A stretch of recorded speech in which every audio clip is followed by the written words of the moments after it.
जय हिंद दोस्तों। आज का ये वीडियो उत्तराखंड पुलिस कांस्टेबल वालों के लिए है। सबसे पहले मैं आपको छोटा सा इन्फॉर्मेशन देना चाहूँगा। बहुत से लोग कमेंट करके पूछ रहे हैं, उनके मन में ये डाउट है कि हमारी उत्तराखंड पुलिस कांस्टेबल भर्ती की आने वाली परीक्षा होगी या नहीं होगी।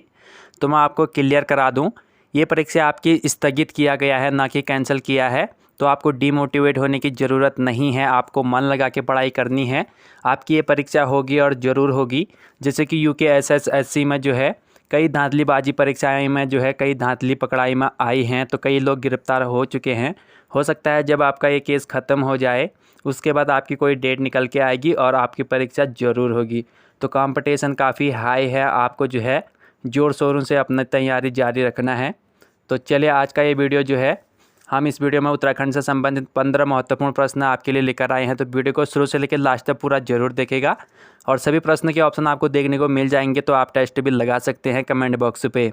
क्लियर है? और लास्ट में आपको अपना स्कोर कमेंट जरूर करना है। तो चलिए, आज का ये शानदार वीडियो स्टार्ट करते हैं। पहला प्रश्न आपके सामने है, मैन ईटर्स ऑफ कुमाऊं नामक पुस्तक किसने लिखी है? चलिए, इम्पोर्टेंट क्वेश्चन है, बताइए मैन ईटर्स ऑफ कुमाऊं नामक पुस्तक किसने लिखी है? ऑप्शन है आपके सामने, Jim Corbett, Ghananand Khanduri, William Victor, Adam Smith. तो बताइए इस प्रश्न का सही उत्तर क्या होगा? चलिए, तो आपको ज़्यादा टाइम नहीं देंगे, आपको मेरे से पहले अपना टेस्ट लगा लेना है। तो यहाँ पर इस प्रश्न का सही उत्तर है ऑप्शन ए, जिम कार्बेट। चलिए बढ़ते हैं अगले प्रश्न पे। प्रश्न संख्या 2 है, कुमाऊं रेजिमेंट का गठन कब किया गया? चलिए बताइए, इम्पोर्टेंट है, कुमाऊं रेजिमेंट का गठन कब किया गया? ऑप्शन है वर्ष 1944, वर्ष 1946, वर्ष 1948, वर्ष 1945। तो बताइए कुमाऊं रेजिमेंट का गठन कब किया गया? तो यहाँ पे इस प्रश्न का सही उत्तर है ऑप्शन डी, वर्ष 1945। चलिए बढ़ते हैं अगले प्रश्न पे। प्रश्न संख्या 3 है, रिवर राफ्टिंग के लिए उत्तराखंड में स्थान है? चलिए इस प्रश्न का आंसर बताइए। ये आपके खेलकूद से संबंधित प्रश्न है। तो बताइए रिवर राफ्टिंग के लिए उत्तराखंड में स्थान है? ऑप्शन है कोड़ियाला, हरिद्वार, देवप्रयाग, देहरादून। तो बताइए इस प्रश्न का सही उत्तर।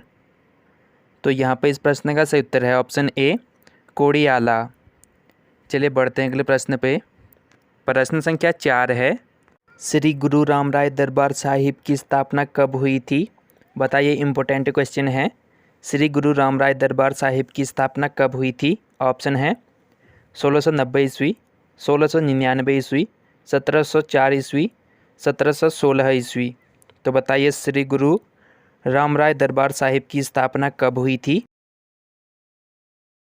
तो यहाँ पे इस प्रश्न का सही उत्तर है ऑप्शन बी, 1699 ईस्वी। चलिए बढ़ते हैं अगले प्रश्न पे। प्रश्न संख्या 5 है, उत्तराखंड की प्रथम राजकीय भाषा है? चलिए इम्पोर्टेंट है, बताना है आपको उत्तराखंड की प्रथम राजकीय भाषा कौन सी है? ऑप्शन है संस्कृत, हिंदी, कुमाऊनी, गढ़वाली। तो बताइए उत्तराखंड की प्रथम राजकीय भाषा कौन सी है? तो इस प्रश्न का सही उत्तर है ऑप्शन बी, हिंदी, और द्वितीय संस्कृत है, ये आपको ध्यान में रखना है। चलिए बढ़ते हैं अगले प्रश्न पे। प्रश्न संख्या 6 है, निम्नलिखित में से कौन सा त्यौहार काला कौवा त्यौहार के नाम से जाना जाता है? चलिए, तो उत्तराखंड में कौन सा ऐसा त्यौहार है जो काला कौवा त्यौहार के नाम से जाना जाता है? ऑप्शन है पंचमी, घुघुतिया, फूल संक्रांत, बिखोती। तो बताइए इस प्रश्न का सही उत्तर क्या होगा? चलिए आसान है, तो यहाँ पर इस प्रश्न का सही उत्तर है ऑप्शन बी, घुघोतिया। चलिए बढ़ते हैं अगले प्रश्न पे। प्रश्न संख्या 7 है, जिस व्यक्ति पर देवता आते हैं उसे क्या कहा जाता है? चलिए बताना है आपको, जिस व्यक्ति पर देवता आते हैं उसे क्या कहा जाता है? आपने देखा होगा मंदिरों में या जगराता अगराता में किसी किसी आदमी पर जो है देवता आते हैं, तो आपको बताना है उसे क्या कहते हैं। ऑप्शन है बिस्वा, पशवा, मेधवा, डिकी। तो बताइए इस प्रश्न का सही उत्तर क्या होगा? तो यहाँ पे इस प्रश्न का सही उत्तर है ऑप्शन बी, पशवा। चलिए बढ़ते हैं अगले प्रश्न पे। प्रश्न संख्या 8 है, 2011 की जनगणना के अनुसार जनसंख्या की दृष्टि से उत्तराखंड का कौन सा स्थान है? चलिए इम्पोर्टेंट है। बताइए 2011 की जनगणना के अनुसार उत्तराखंड की जनसंख्या की दृष्टि से कौन सा स्थान है? ऑप्शन है 29वां, 20वां, 15वां, 10वां। तो बताइए इस प्रश्न का सही उत्तर क्या होगा? तो इस प्रश्न का सही उत्तर है ऑप्शन बी, 20वां स्थान है। चलिए बढ़ते हैं अगले प्रश्न पे। प्रश्न संख्या 9 है, निम्नलिखित में से किस जिले की दशकीय वृद्धि 2001 से 2011 में ऋणात्मक रही? चलिए तो आपको वो राज्य बताना है जिसकी जनसंख्या 2001 की जनगणना के अनुसार अधिक और 2011 की जनगणना में कम हो गई थी। तो वो कौन सा जिला है? ऑप्शन है अल्मोड़ा, बागेश्वर, चमोली, रुद्रप्रयाग। चलिए इम्पोर्टेंट है, बताइए इस प्रश्न का सही उत्तर क्या होगा? तो यहाँ पे इस प्रश्न का सही उत्तर है ऑप्शन ए, अल्मोड़ा। चलिए बढ़ते हैं अगले प्रश्न पे। प्रश्न संख्या 10 है, उत्तराखंड निर्माण हेतु कौशिक समिति का गठन कब किया गया? चलिए इम्पोर्टेंट क्वेश्चन है, बताइए उत्तराखंड निर्माण हेतु कौशिक समिति का गठन कब किया गया? ऑप्शन है आपके सामने, 1 वर्ष 1992 में, 1 वर्ष 1993 में, 1 वर्ष 1994 में, 1 वर्ष 1995 में। तो बताइए इस प्रश्न का सही उत्तर क्या होगा?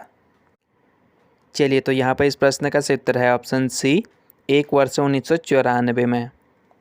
चलिए बढ़ते हैं अगले प्रश्न पे। प्रश्न संख्या 11 है, राज्य के पिछड़े पर्वतीय जिलों के लिए विशेष एकीकृत औद्योगिक प्रोत्साहन नीति कब घोषित की गई? चलिए इम्पोर्टेंट है, ऑप्शन आपके सामने, 1 अप्रैल 2006, 1 अप्रैल 2008, 2 अक्टूबर 2008, 1 अप्रैल 2010। तो बताइए इस प्रश्न का सही उत्तर क्या होगा? चलिए तो यहाँ पे इस प्रश्न का सही उत्तर है ऑप्शन बी, 1 अप्रैल 2008। चलिए बढ़ते हैं अगले प्रश्न पे। प्रश्न संख्या 12 है, भारतीय खान ब्यूरो का क्षेत्रीय कार्यालय उत्तराखंड में कहाँ स्थित है? चलिए इम्पोर्टेंट क्वेश्चन है, ऑप्शन है आपके सामने, हरिद्वार, देहरादून, चमोली, उत्तरकाशी। तो बताइए भारतीय खान ब्यूरो का क्षेत्रीय कार्यालय उत्तराखंड में कहाँ स्थित है? तो यहाँ पर इस प्रश्न का सही उत्तर है ऑप्शन बी, देहरादून। चलिए बढ़ते हैं अगले प्रश्न पे। प्रश्न संख्या 13 है, उत्तराखंड में सर्वाधिक शुद्ध बोया गया क्षेत्रफल वाला जिला है। चलिए बताइए इस प्रश्न का सही उत्तर। ऑप्शन है उधम सिंह नगर, चंपावत, पिथौरागढ़, देहरादून। तो बताइए उत्तराखंड में सर्वाधिक शुद्ध बोया गया क्षेत्रफल वाला जिला कौन सा है? तो यहाँ पर इस प्रश्न का सही उत्तर है ऑप्शन ए, उधम सिंह नगर। चलिए बढ़ते हैं अगले प्रश्न पे। प्रश्न संख्या 14 है, उत्तराखंड के किस जिले का वन क्षेत्र सर्वाधिक है? चलिए बताइए उत्तराखंड के किस जिले का वन क्षेत्र सर्वाधिक है? ऑप्शन है उत्तरकाशी, पौड़ी गढ़वाल, नैनीताल, चमोली। तो चलिए बताइए इस प्रश्न का सही उत्तर क्या होगा? तो यहाँ पे इस प्रश्न का सही उत्तर है ऑप्शन बी, पौड़ी गढ़वाल। चलिए बढ़ते हैं अगले प्रश्न पे। प्रश्न संख्या 15 है। चलिए तो इस प्रश्न के बाद आपको एक HW के लिए आपको प्रश्न दिया जाएगा जिसका आंसर आपको कमेंट पे बताना है। तो यहाँ पे प्रश्न संख्या 15 है, प्रदेश में भूस्खलन की घटना अधिकतर किसके कारण होती है? चलिए तो जो भूस्खलन होती है तो वह अधिकतर किस कारण होती है ये आपको बताना है। बादल फटने से, वनागिन से, शहरीकरण से, हिमपात से। चलिए बताइए इस प्रश्न का सही उत्तर। तो यहाँ पर इस प्रश्न का सही उत्तर है ऑप्शन ए, बादल फटने से। चलिए अब आपको HW के लिए एक क्वेश्चन दिया जाएगा जिसका आंसर आपको कमेंट करके बताना है। तो प्रश्न है, किस जिले में प्राकृतिक झीलों की संख्या सर्वाधिक है? तो इसका आंसर आपको कमेंट करके बताना है, किस जिले की प्राकृतिक झीलों की संख्या सर्वाधिक है। तो ये आपको कमेंट पे इसका आंसर बताना है। चलिए तो क्वेश्चन कुछ आसान भी थे लेकिन सब इम्पोर्टेंट हैं। अगर आपको इस वीडियो का PDF चाहिए तो हमारे टेलीग्राम चैनल का लिंक डिस्क्रिप्शन में है, जाइए टेलीग्राम चैनल को ज्वाइन कीजिए, वहाँ पर आपको इस वीडियो का PDF बिल्कुल फ्री में मिल जाएगा। तो वीडियो पसंद आए तो वीडियो को लाइक ज़रूर कीजिएगा, चैनल को सब्सक्राइब करके नोटिफिकेशन बेल को ज़रूर दबाएगा ताकि हम जब भी वीडियो डालेंगे सबसे पहले आप तक नोटिफिकेशन पहुँच जाएगा। चलिए तो अब दीजिए इजाज़त, जल्द ही अगले वीडियो पर मिलेंगे, तब तक के लिए जय हिंद, वंदे मातरम।